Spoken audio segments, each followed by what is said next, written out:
ఒక sentiment mania rise అవుతున్న టైంలో అనవసరపు విమర్శలు చేయకూడదు. కొంతమంది చేసి అలా కూడా పాపులర్ అవుతుంటారు.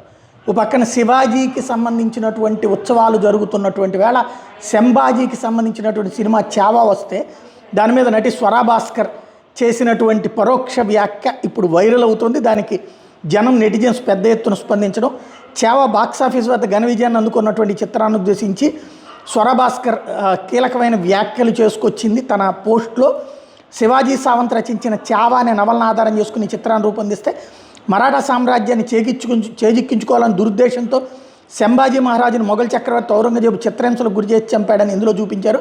అయితే శంభాజీ మహారాజును తీవ్రంగా గాయపరిచి గోళ్లు కత్తిరించి కళ్ళల్లో ఇనప చూపలు దించి ఇలా చిత్రహింసలకు గురి చేశారన్న విషయాన్ని స్వరా భాస్కర్ కల్పితమన్నట్టు వ్యాఖ్యానించారు.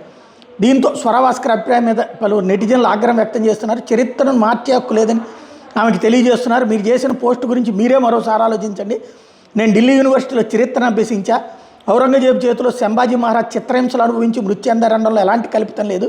దయచేసి మన చరిత్రతో ఆటలాడకండి అంటూ ఏకంగా ఒక ప్రొఫెసర్ సూచించడం అన్నది కీలకమైంది. శంభాజీ మహారాజ్ ప్రాణత్యాగాన్ని తక్కువ చేసి మాట్లాడేందుకు మీకు ఎంత ధైర్యం?